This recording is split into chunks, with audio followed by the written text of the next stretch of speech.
caso vamos a hablar más sobre la parte exócrina.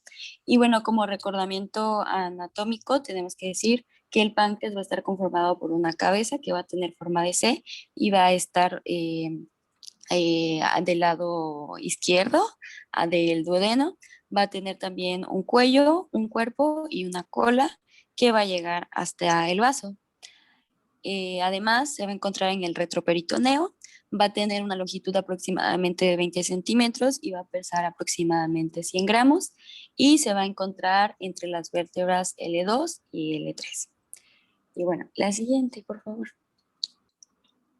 Bueno, ya que les había dicho que esta vez vamos a hablar del componente exócrino que está dentro de la actividad intestinal, pues vamos a hablar de las dos divisiones que esta tiene. Se va a encontrar dividido en un tejido acinoso y en un sistema de conductos excretores. Para comenzar a hablar del tejido acinoso, tenemos que decir que va a estar conformado de una única capa de células epiteliales, las cuales van a tener una forma piramidal en el cual en la base vamos a encontrar los núcleos de estas células y en la parte apical, que va a ser más angosta, vamos a encontrar los granos de zimógeno que van a, pues, a contener a las enzimas inactivadas que se activan hasta estar en la luz del duodeno. Estas van a conformar estas células de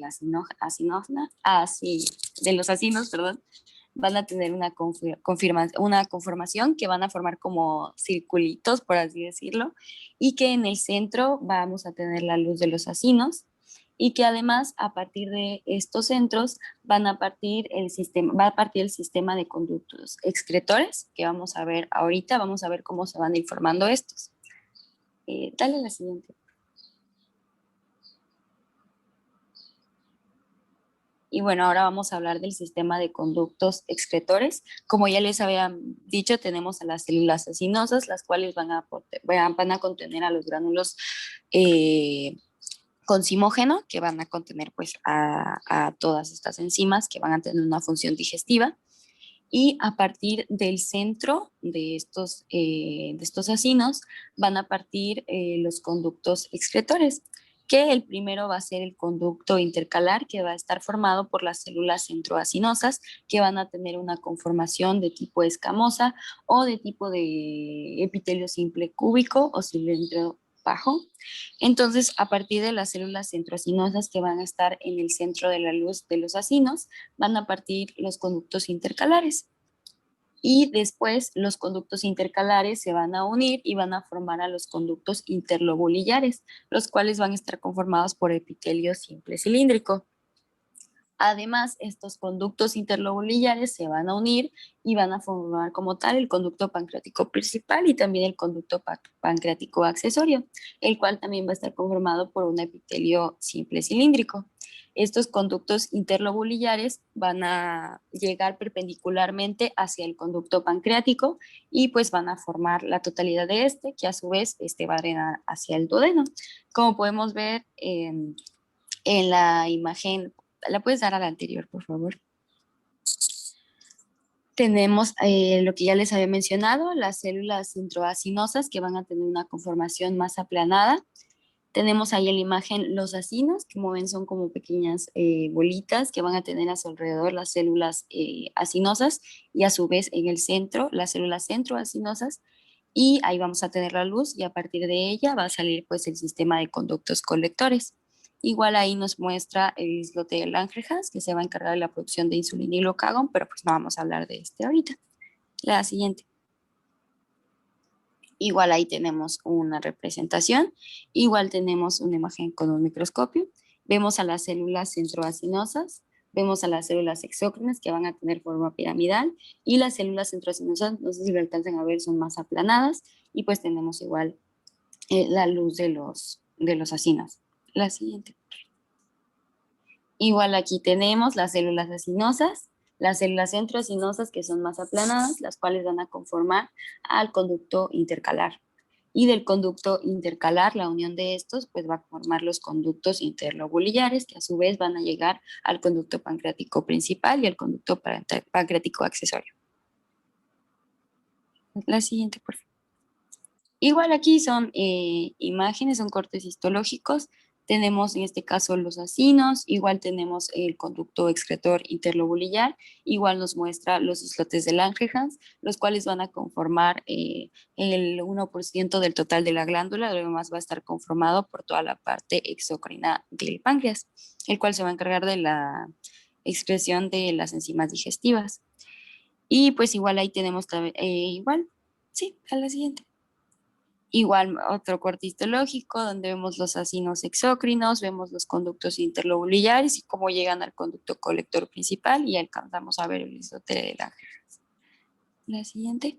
Y pues ya les había mencionado que después de toda esta conformación que vamos a tener de conductos intercalares, estos van a unirse para formar los conductos interlobulillares y después el conducto pancreático ya sea el principal o el conducto pancreático accesorio. En el caso del conducto pancreático principal va a unirse con el colédoco para formar la ampolla hepatopancreática y drenar en la papila duodenal mayor hacia el duodeno.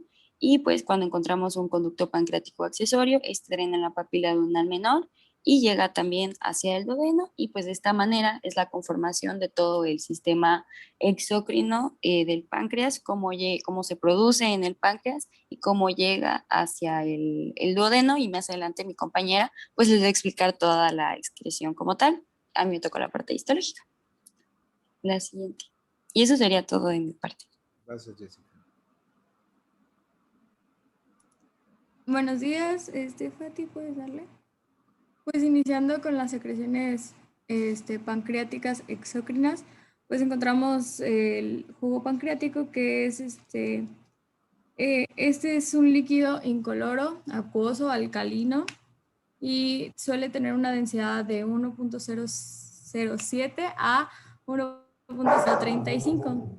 En condiciones basales vamos a encontrar un volumen continuo de 0.2 a 0.3 mililitros por minuto, y cuando se estimula correctamente podemos llegar a tener hasta de 1 a 4 litros diarios. Esto es bajo una estimulación correcta.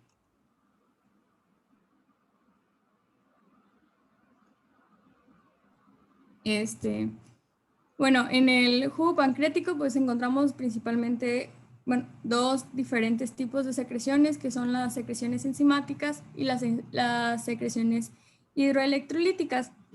Las secreciones enzimáticas pues son las que están encargadas principalmente de la hidrólisis de sustancias nutritivas, y la hidroelectrolítica pues le sirve de vehículo a las secreciones enzimáticas para llegar a a los lugares donde tengan que llegar. Esa es una de las funciones de las secreciones electrolíticas, y la otra, que pues yo veo un poquito más importante, es la neutralización de la acidez del quimo. Por favor, Pato. Aquí, hablando en cuestiones generales, ahorita vamos a profundizar un poco. En las secreciones enzimáticas encontramos dos estímulos básicos, que es la acetilcolina a través de la estimulación vagal y la colicistocinina. Y de las secreciones hidroelectrolíticas, el principal estímulo, el estímulo básico, pues va a ser la secretina. Por favor. Ok, pues como comentó Jessie, encontramos tres tipos de células, pero pues aquí podemos ver las ductales y centroacinares, pues van a ser las encargadas de producir las secreciones hidroeléctricas, y lo que son las células acinares van a ser las encargadas de las secreciones enzimáticas. Siguiente, por favor. Ok. Pues las secreciones hidroelectrolíticas, como su nombre lo dice, está formado por agua y sodio y bicarbonato.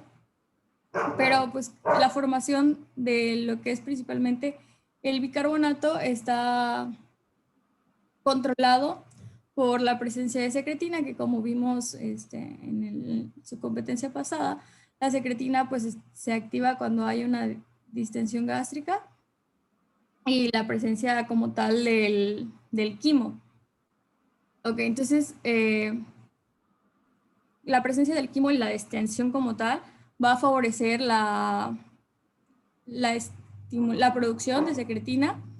La producción de secretina va a llegar a activar una adenilato ciclasa, que esta adenilato ciclasa principalmente llega a este canal clorobicarbonato en la membrana luminal, y con la ayuda de los transportadores de la membrana vasolateral se forma el bicarbonato con la anidrasa carbónica y este es expulsado.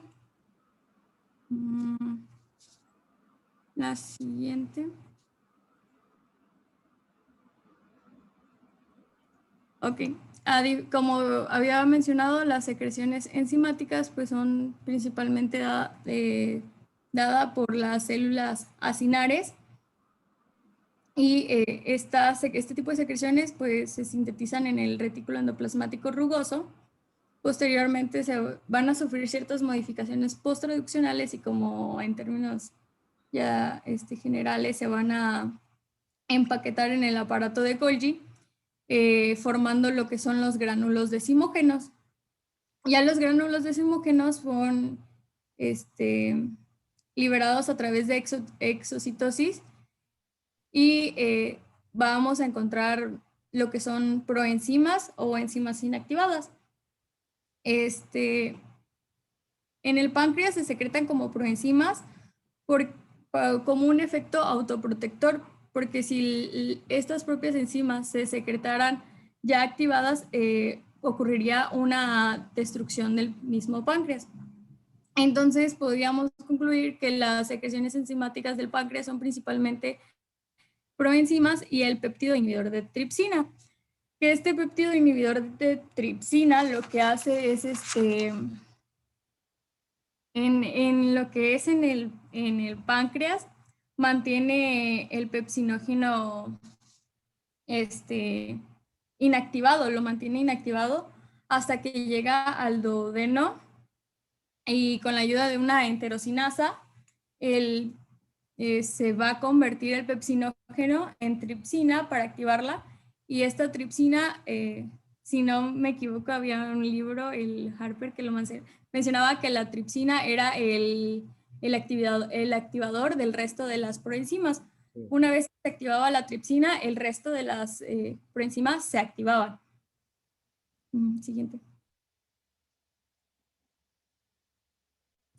Ok, entonces, pues esa sería más o menos la secreción.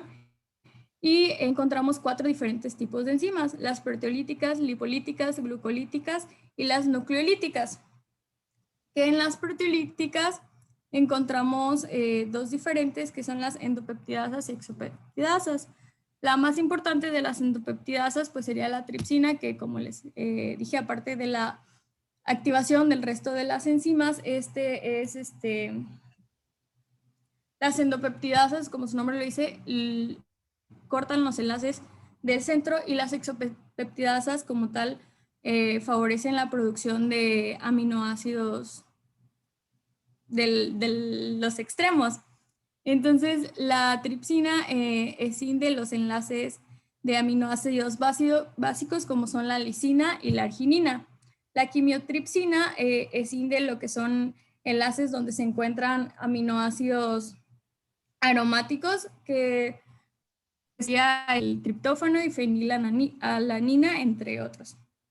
La elastasa escinde lo que son los enlaces donde se encuentra la alanina, isoleucina, valina y se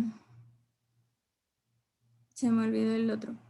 Y las exopeptidasas encontramos 2, la carboxipeptidasa A y la carboxipeptidasa B, que la diferencia entre la A y la B es que la A escinde enlaces donde se encuentra prolina y la B no, nada más lo que sería arginina y lisina. Las lipolíticas, pues encontramos la lipasa pancreática, que está encargada de escindir los triacilglicéridos en ácidos grasos libres y monoglicéridos, perdón. Otra enzima es la fosfolipasa A2, que esta se encargaba de que los fosfolípidos los convertía en ácidos grasos y lisofosfolípidos. Aquí encontramos lo que... Esta es una enzima muy importante porque estaba involucrada en algunas enfermedades a partir de la lisolectina, que la lisolectina actuaba como un citotóxico porque era capaz de destruir membranas. La otra enzima del páncreas sería la colesterol esterasa. Y entrando ya a las glucolíticas, encontramos la amilasa pancreática, que como su función es muy similar a la amilasa salival, escinde enlaces alfa 1,4 de los carbohidratos. La amilasa pancreática escinde casi todos los carbohidratos que llegan, excepto la celulosa. Y por último encontramos las enzimas nucleolíticas, que está la ribonucleasa y desoxirribonucleasa, que pues se está encargada de escindir los enlaces de los ácidos nucleótidos. Okay. Para la secreción pancreática, pues encontramos principalmente dos fases, que es una fase interdigestiva y una fase digestiva postpandreal. En la fase digestiva, pues estaba dividida en otras cuatro fases, siendo la cuarta fase la fase de mayor secreción pancreática. Y en esta fase, pues lo que sucede es un desalojamiento y limpia el gastrointestinal. Está controlado por el sistema nervioso y un sistema hormonal. El sistema nervioso a partir de el parasimpático, y el hormonal, pues lo que es motilina y polipéptido pancreático. Lo que es el parasimpático y el polipéptido pancreático es una estimulación inhibitoria, y la motilina es una activación, una estimulación activadora. A diferencia de esta, la fase digestiva postpandreal es la fase con mayor secreción, que la podemos dividir en otras tres fases, perdón. La fase cefálica, la fase gástrica y la fase intestinal. Puedes darle, Fati, viene una imagen. Ok. Para iniciar, pues la fase cefálica está controlada por la vagal. Esto quiere decir que a partir de las estimulaciones sensitivas, como es el gusto, el olfato y la vista, pues desarrollamos estímulos. Nos mencionaba la bibliografía que el principal estímulo en esta vía era la masticación. Cuando nosotros comenzamos la masticación, pues empezamos la estimulación. En la fase pues solo ocurre de entre un 20 a un 25% del total de la secreción que va a haber en esta fase. Posteriormente seguiría la fase gástrica, que esta es por la vía colinérgica vagal. Y aquí pues el principal estímulo sería pues ya la propia distensión del estómago, y nos mencionaba que también la ausencia de creatina, pero que este era un estímulo débil. En esta fase es el 5 al 20% total de las secreciones. Y por último, la fase intestinal, que nos menciona que era la fase donde mayor secreción había, que es del 70 al 80%. Aquí la vía es a partir de la colicistocinina y la secretina, y el estimulante de estos dos vías, pues es el tipo de alimentos, la cantidad y las propiedades que entran, que vienen ya en el quimo. Como sabemos, uno de los estimulantes de la producción de colicistocinina es un quimo altamente en proteínas y ácidos grasos. Y la secretina, un mínimo ácido. No sé si hay alguna duda antes de entrar a la regulación. Bueno, las secreciones exócrinas del páncreas reciben 3 tipos de regulación: la regulación neurohormonal, la regulación por retroalimentación y la alimentación por nutrientes y sales biliares.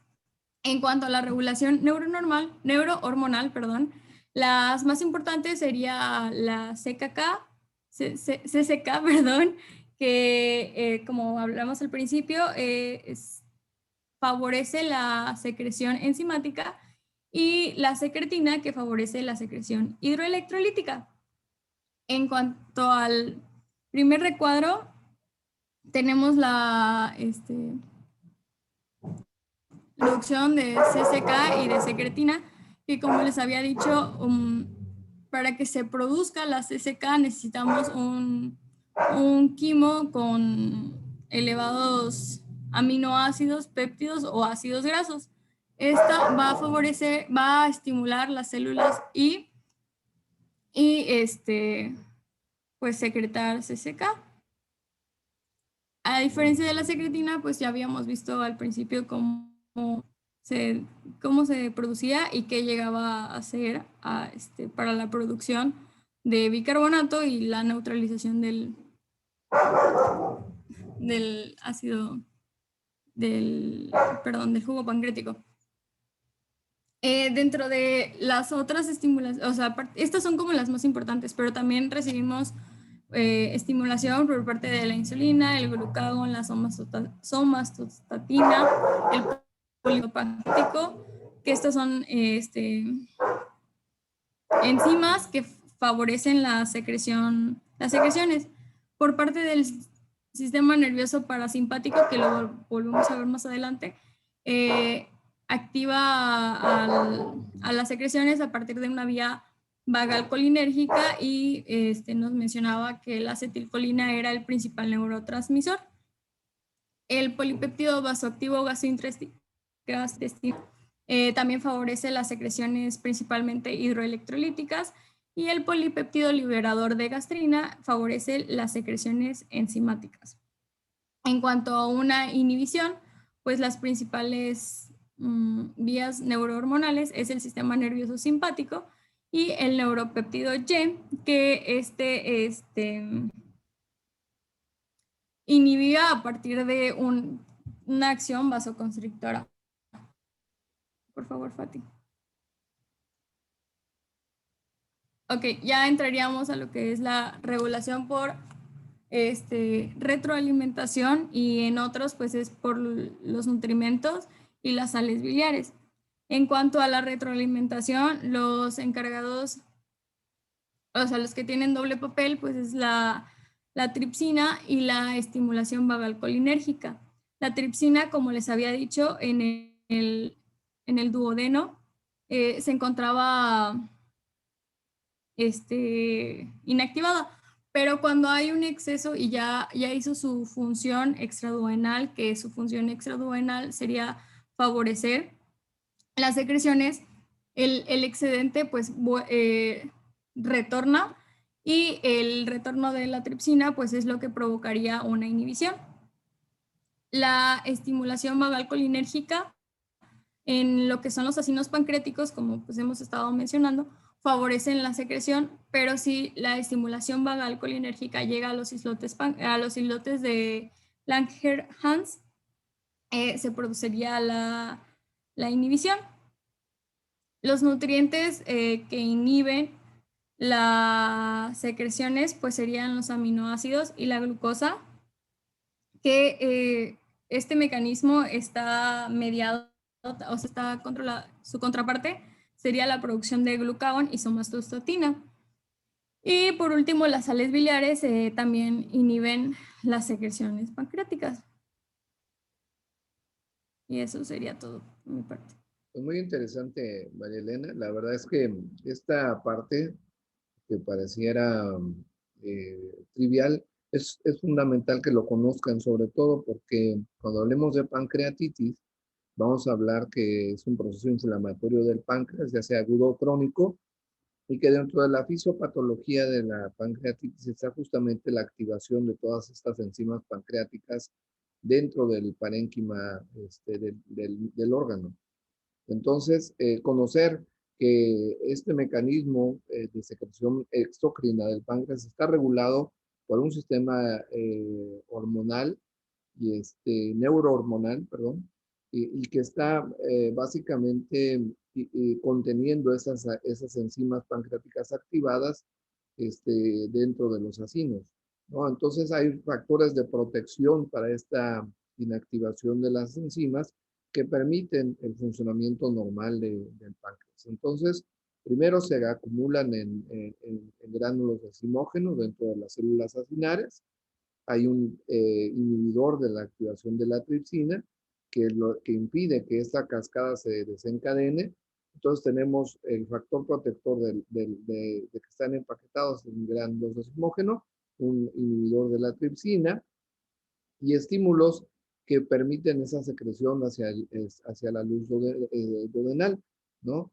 Entonces son tres estímulos básicos que son hormonales. La acetilcolina, que ya habíamos comentado, que es liberado por el sistema parasimpático y activa todas las secreciones del tubo digestivo, desde las glándulas salivales, a nivel gástrico también, por supuesto que en el páncreas. Entonces eso es un activador de la secreción enzimática. El otro es la colecistocinina, que tiene que ver ya cuando el alimento está en el estómago, que ya está procesado en forma de quimo y empieza a ser vertido hacia el duodeno, y eso desencadena también esta liberación de colecistocinina, la contracción de la vesícula biliar para vertir las secreciones biliares a la segunda porción del duodeno, y entonces tenemos dos potentes mecanismos ahí. Pero también tenemos lo que le da mayor volumen y transporte a esas enzimas, que es la secreción de agua y bicarbonato a través de los conductos pancreáticos y que dan el volumen a esa secreción pancreática, y de tal manera que una vez que llegan al duodeno se ponen en contacto estas enzimas con la enterosinasa, activa la tripsina y todas estas enzimas se van a activar dentro de la luz duodenal, lo que permite su actuación sobre las proteínas, carbohidratos y lípidos que están derivados del quimo, que se encuentran ya en la luz intestinal, para empezar el proceso de degradación final y acercar estos nutrientes elementales al borde del cepillo para que puedan ser incorporados al interior de las células y empezar su proceso de transportación hacia el hígado. Entonces, esta eh, exposición que nos hizo María Elena, muy completa, nos da idea entonces de lo que ocurre normalmente para que cuando nosotros hablemos de la pancreatitis veamos que se activan estos elementos dentro del parénquima pancreático y empieza a haber una serie de mecanismos en cadena que dan la gravedad del proceso inflamatorio. Gracias, María Elena, muy amable. Entonces, no sé si tengan algún comentario o alguna pregunta en este sentido. Si no, vamos a hablar del síndrome ictérico. Les acabo de enviar un par de artículos de interpretación de pruebas de funcionamiento hepático para que lo lean y hagan una pequeña tablita. Y yo creo que la próxima semana vamos a revisar, va a ser al azar. Entonces, para que hagan ese pequeño resumen, una tablita de cada uno de los artículos les va a ayudar mucho. Esto de verdad que si no se los hago de tarea, no lo van a hacer. Entonces, mejor ya mañana es viernes, el lunes, vamos a ver a quién le pedimos que nos platique sobre uno de estos artículos y a algún otro de sus compañeros el otro artículo. Entonces, vamos a abordar el síndrome ictérico, que comentábamos que en esta subcompetencia es fundamental que lo conozcamos. Es un síndrome, es un conjunto de signos y síntomas que va a estar presente en diferentes entidades nosológicas, tanto del páncreas como de los conductos extrahepáticos, pero también con la patología del hígado y algunas otras causas que también lo van a producir. Entonces, Adelante, por favor, con síndrome ictérico. Ok, buenos días a todos. Vamos a continuar con la exposición, que sería lo que es síndrome ictérico. ¿Me escuchan? Sí, Ok. Fátima, gracias. Bueno, la ictericia es la traducción clínica del acúmulo del pigmento biliar en el organismo, es decir, la bilirrubina. Piel esclerótica y otras membranas mucosas van a adquirir esta coloración amarilla y pues su aparición, o sea, la aparición de esta coloración en la piel o en las mucosas va a ser consecuencia de una alteración en ese metabolismo de la bilirrubina. Esta va a aparecer, bueno, se dice que tenemos una hiperbilirrubinemia cuando esta se encuentra, la bilirrubina total se encuentra por arriba de 2 miligramos sobre decilitro.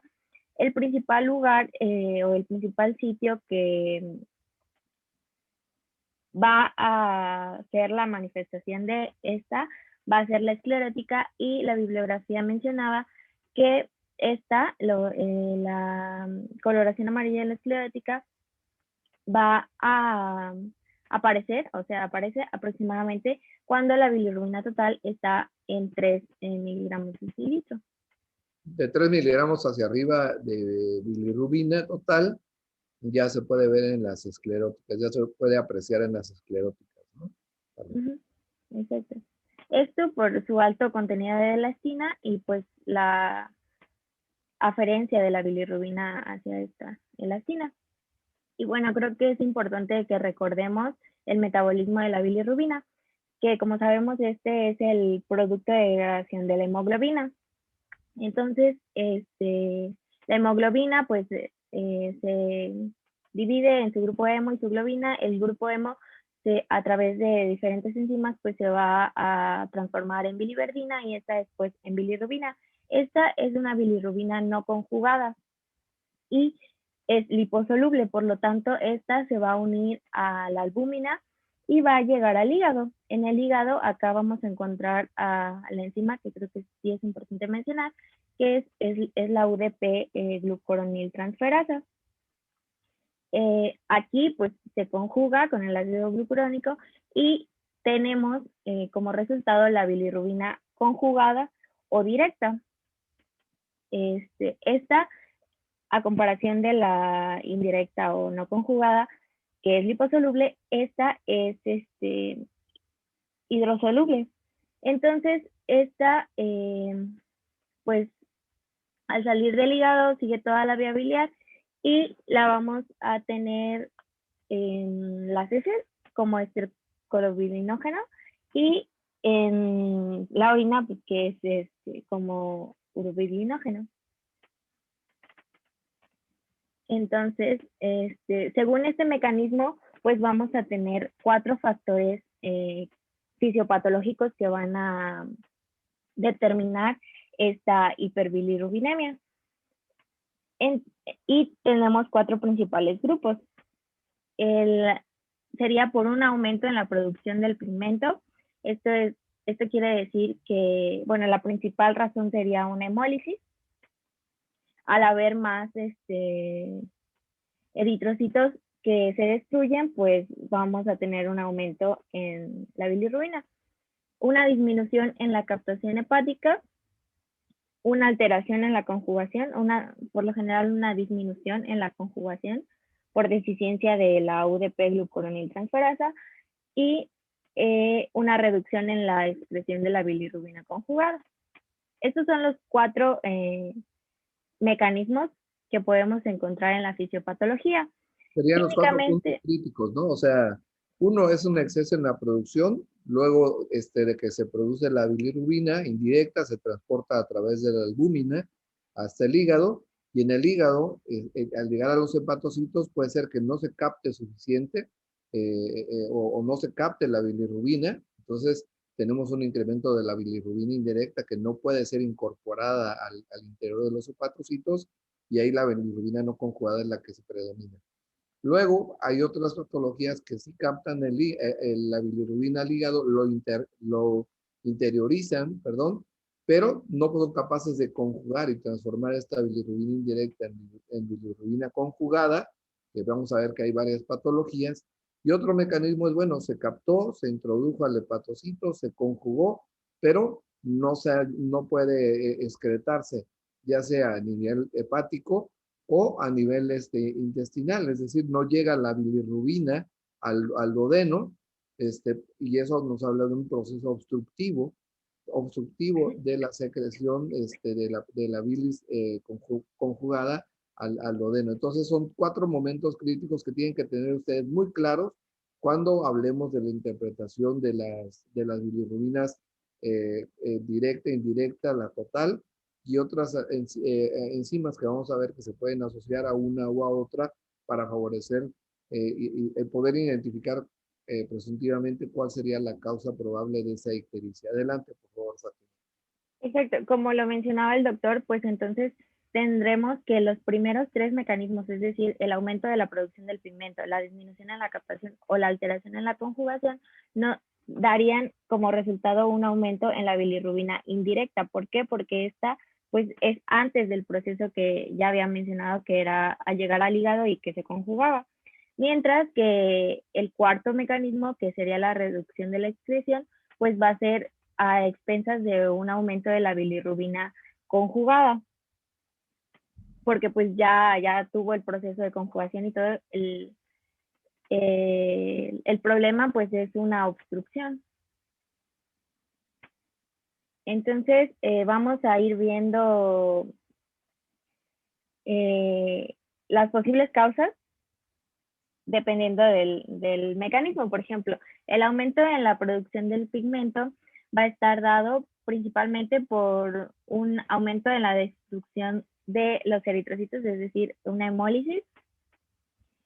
También podría ser por una eritropoyesis ineficaz o por pacientes sometidos a politransfusión en periodos cortos. ¿Por qué? Porque, bueno, como ya había mencionado, la hemoglobina, la bilirrubina es el principal producto de degradación de la hemoglobina, y encontré que 1 gramo de hemoglobina nos da aproximadamente 37 miligramos de bilirrubina. Entonces, pues al haber más destrucción de los eritrocitos, más hemoglobina, pues va a haber un aumento en los gramos de bilirrubina. Y recordar que es una bilirrubina indirecta. La disminución en la captación puede ser dada por administración de fármacos, como sería la rifampicina, y también mencionaba la bibliografía que puede deberse a contrastes radiológicos. La alteración en la conjugación, que por lo general va a ser una deficiencia, una disminución en la conjugación, va a estar dada por una deficiencia de la UDP-glucoroniltransferasa. Y acá encontramos 3 síndromes importantes, que es el síndrome de Gilbert, el síndrome de Gringer-Najar 1 y el Gringer-Najar 2. El síndrome de Gilbert se va a deber a un déficit parcial de esta enzima, y los síndromes de Gringer-Najar 1 y Gringer-Najar 2 se diferencian en que en el 1 la UDP-glucoroniltransferasa está completamente ausente, mientras que en el 2 esta sí está presente, pero está disminuida. De hecho, más disminuida que en lo que es el síndrome de Gilbert. Y bueno, la reducción de la expresión de la bilirrubina conjugada, pues esta, como dice, ya va a estar conjugada, entonces van a ser enfermedades obstructivas principalmente, pero también puede ser por una alteración hepatocelular. Entonces tenemos que estas pueden ser agudas o pueden ser crónicas. Y pues en esta tablita les enlisté algunas de las posibles causas. En la alteración hepatocelular aguda, pues tenemos principalmente a la hepatitis A y E. También puede ser por exposición a toxinas como el acetaminofén, fármacos como la isoniazida, la metildopa, la fenitoína. También puede ser por hepatitis alcohólica, por embarazo y por preeclampsia. En las crónicas ya tenemos las hepatitis B, C y D. Puede ser igual por ingesta crónica de alcohol, enfermedad de Wilson, déficit de alfa-1 antitripsina, hepatocarcinoma y cirrosis biliar primaria. Y en el caso ya de la obstrucción de los conductos biliares, pues la causa más frecuente es la coledocolitiasis. Pero también podemos, la coledocolitiasis y los tumores en la cabeza de páncreas. Y también pues, podemos encontrar la colangitis esclerosante primaria. Entonces, ya a modo como de resumen, tenemos que se puede dividir en una ictericia prehepática, hepática o posthepática. En la prehepática tendríamos un aumento de la bilirrubina indirecta y es debido principalmente a una sobreproducción, que sería por hemólisis. En la hepática podemos tener tanto aumento de la bilirrubina indirecta como de la directa. Y cuando es aumento de la bilirrubina indirecta, va a ser debida a una, como ya habíamos visto, una disminución en la captación o una disminución en la conjugación. Una disminución en la captación sería el síndrome de Gilbert, porque vemos que aquí hay una deficiencia de la enzima. Y en una disminución de la conjugación tenemos a lo que es el síndrome de Gringer-Najar 1 y 2.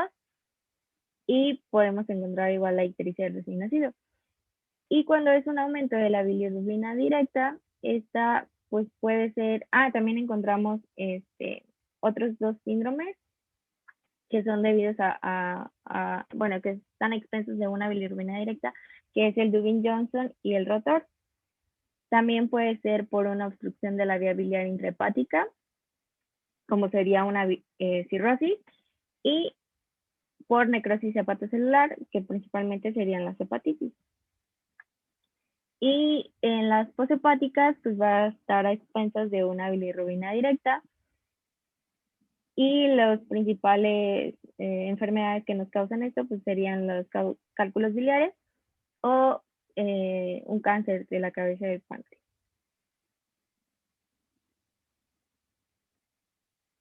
Bien, entonces hasta acá es aparentemente pudiera resultar sencillo, ¿no?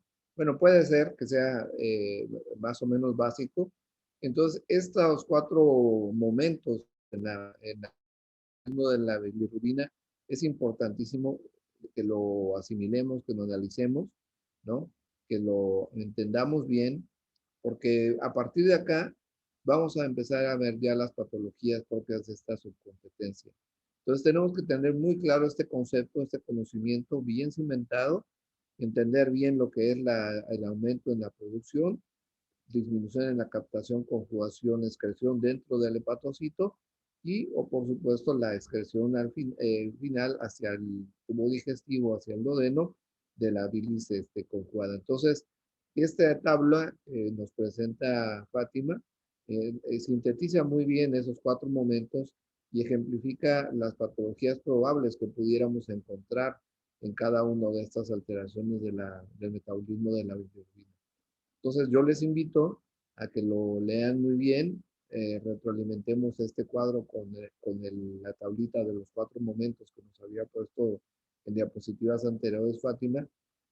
Y si se dan cuenta acá, vamos a hablar de procesos inflamatorios del hígado, entre en hepatitis, vamos a hablar y de hepatitis vamos a hablar de las causas virales, de las no virales, vamos a hablar de problemas de la vía biliar, vamos a hablar de tumores. Entonces es importantísimo que tengamos muy claro esto para poder entender muy bien cuáles serían los puntos de anclaje para que pudiéramos hacer una sospecha diagnóstica en un sentido o en otro. Entonces, esa sería la invitación. Adelante, Fátima, para la siguiente diapositiva. Gracias. Gracias. Sí, eso sería todo de mi parte. Gracias. Bueno, ahí me escucho. Natalia. Bueno, Sí. Bueno, pues como sabemos, y como ya nos dijo mi compañera, pues el diagnóstico de la patología que ocasiona ictericia pues es muy amplia. Entonces aquí lo importante que es que principalmente el diagnóstico de ictericia propiamente dicha pues es clínico. Lo vamos a observar al paciente pues con esta coloración. Y bueno, pues para el diagnóstico y para poder llegar a la patología causante de la misma, pues es muy importante hacer una historia clínica completa, esta acompañada de su misma exploración física, en el que el paciente nos puede decir pues que incluso si tiene síntomas acompañantes como dolor o disminución del un funcionamiento adicional de algún órgano. También es muy importante hacer pruebas de laboratorio en las que la principal va a ser la prueba de funcionamiento hepático, en las que en estas pruebas pues nos van a mostrar como los valores de algunas enzimas como las transaminasas propias del hígado o la fosfatasa alcalina, los tiempos de coagulación, la albúmina, proteína, y pues lo más importante, los niveles de bilirrubina, y que también nos va a hacer una separación, nos puede indicar si esta es conjugada o no conjugada.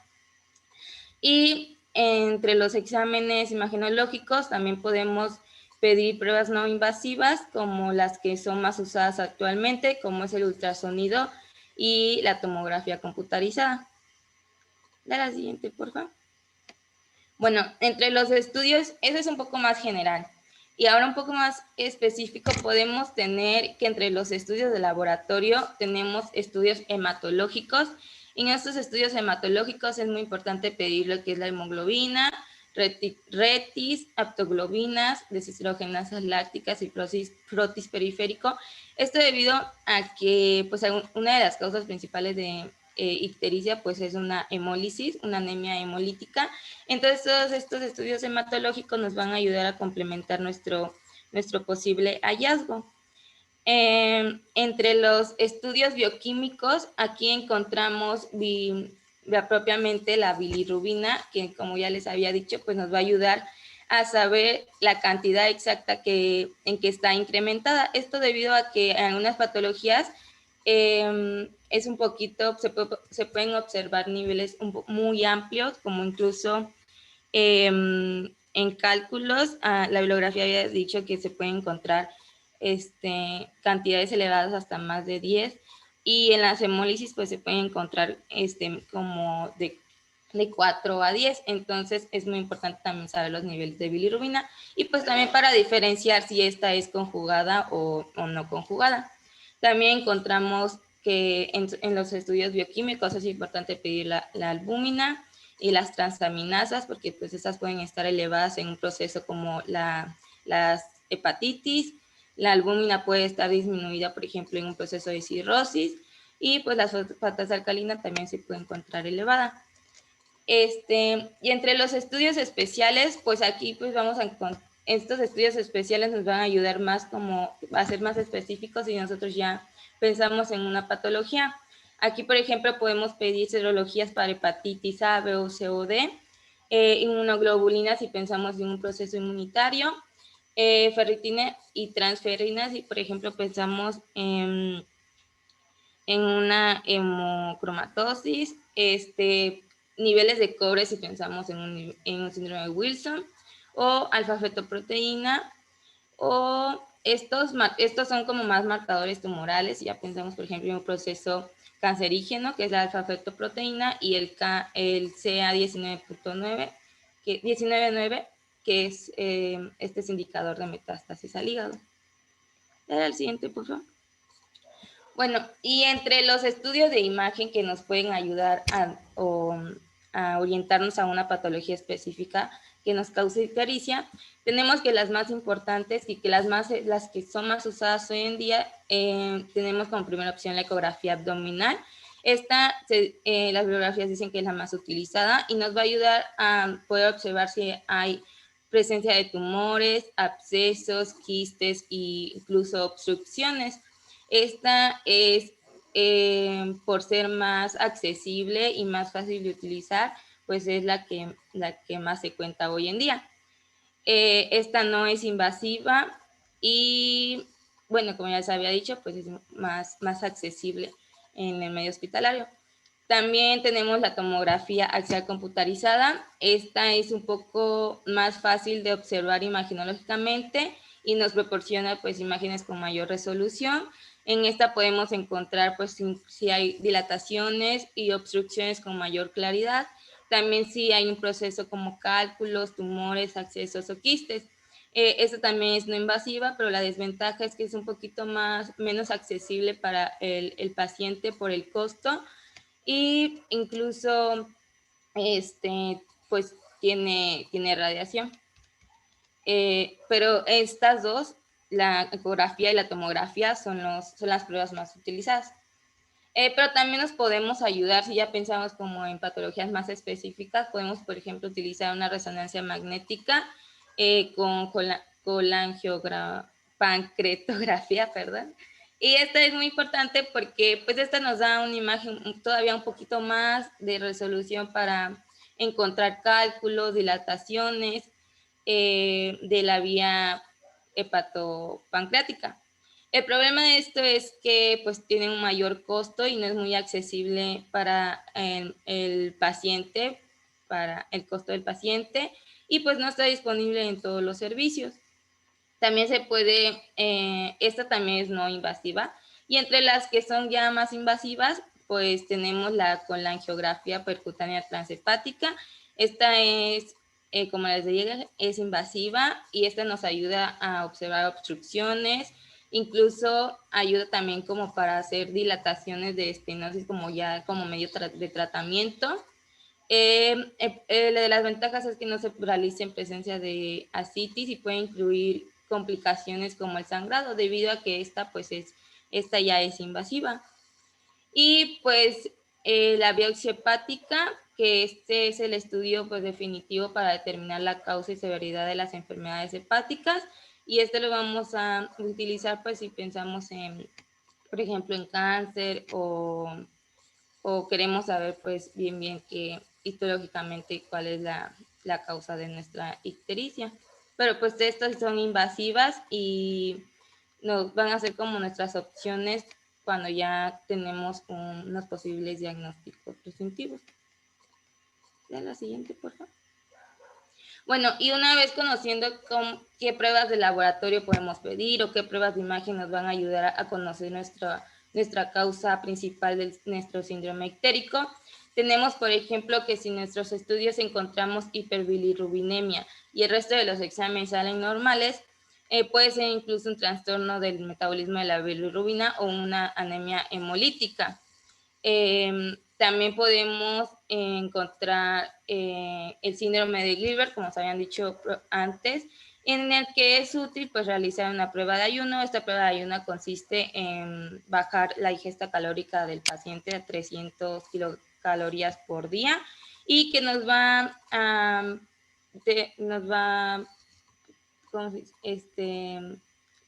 haber un aumento de 2 a 3 veces la cifra de bilirrubina sérica, que nos va a ayudar al diagnóstico. También podemos encontrar presencia de anemia, reticulocitosis, disminución de los niveles plasmáticos de haptoglobina, que nos va a demostrar que es una ictericia hemolítica. Estos tres posibles diagnósticos nos muestran bilirrubinas no conjugadas. La siguiente, por favor. Y en el resto de los casos en el que tenemos ictericias mixtas o por preferencia por bilirrubina conjugada, esta puede estar en relación pues con lesiones hepatocelulares, ya sea aguda o crónica, como se habían comentado, y pues tienen un predominio pues de las histólisis o con procesos que pueden cursar con colestasis, con o sin alteración de la vía biliopancreática.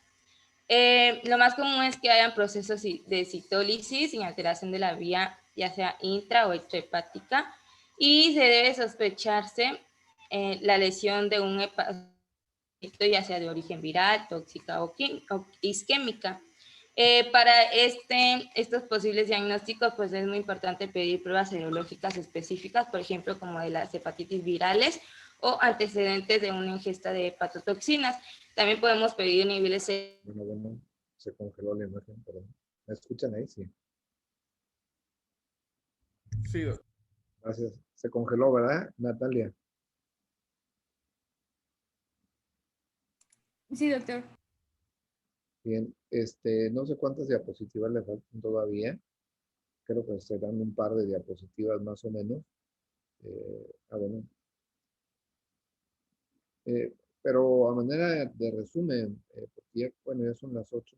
Mañana iniciamos con esto, que se hace un par de diapositivas. Natalia, ¿te nos fuiste o nos perdimos todo? Sí, se le fue, no, se fue mi Pero internet. la verdad es que el doctor entra muy, muy puntual, pero bueno, vamos a robarle un par de minutos antes de que entre. Fundamental, bueno, tenemos el síndrome histérico. Ya hablamos un poquito de los 4 momentos críticos para determinar cuál sería el proceso en la formación de esa bilirrubina. Ahora estamos ante un paciente con ictericia, ¿no? Que puede ser una ictericia clínicamente visible, y entonces, pues ahí iniciaríamos nuestra pesquisa para determinar qué tipo de ictericia es. Si es una causa prehepática, intrahepática o poshepática. Ese sería el primer paso, ¿no? Pero hay pacientes que no tenemos una ictericia clínica, ¿no? Aquellos que tienen menos de 3 miligramos por decilitro de bilirrubina, como en el caso del síndrome de Gilbert, que puede ser una persona que no tenga mayor problema, que de repente se ponga un poquito ictérico, regrese, etcétera. Bueno, entonces tenemos que saber primero que tenemos que tener una historia clínica adecuada, la presencia de antecedentes de ingesta de fármacos, de alcohol, si ha habido antecedentes de hepatitis en algún lugar de trabajo, en la zona donde estuvo viajando, etcétera, ¿no? Si fue una ictericia de aparición súbita, brusca, ¿no? Ha habido otros elementos como pérdida de pies o ataque al estado general. En los grupos etarios, el antecedente de tabaquismo, alcoholismo, que también se van a asociar a algunas enfermedades, ¿no? Y por supuesto la exploración física, desde el crecimiento del hígado, si hay dolor, si hay la presencia de ascitis, si tenemos datos de rascado, etcétera, que nos hablan de un proceso obstructivo y que puede generar prurito, ¿no? Entonces, todos estos elementos, primero, antes de los estudios de auxiliares de diagnóstico, son importantes conocer. Volvemos a resaltar la importancia de la historia clínica adecuada y de la buena exploración física, y luego ya la batería de estudios de laboratorio, básicamente las pruebas de funcionamiento hepático, pero tenemos que ir construyendo desde el interrogatorio, luego el panel de estudios del laboratorio para pruebas de funcionamiento hepático, y desde ahí ya tendríamos que tener una aproximación diagnóstica adecuada que podremos o tendríamos que confirmar con estudios de gabinete, como puede ser el ultrasonido, la tomografía, la CEPRE, todas las que comentaba Natalia. Y ya con ello podemos llegar a un diagnóstico. Entonces, vamos a dejarlo acá, continuamos mañana rapidísimo, entramos con la última parte de que nos dejó picados Nati, ¿no? Y empezaríamos ya a ver pues la segunda parte de esto, que serían las patologías. Que tengan un extraordinario día, chicos. Nos vemos mañana, si Dios quiere. Bueno, hoy en la tarde, ¿verdad? A la 1. Igual, tengo reuniones de 11 a 1. Me gustaría robarles el tiempo a la 1:30, si me hacen favor, para no hacerlos esperar. ¿Hecho? Que tengan buen día. Cuídense. Hasta luego. Gracias. Bye. Gracias, Doc. Gracias.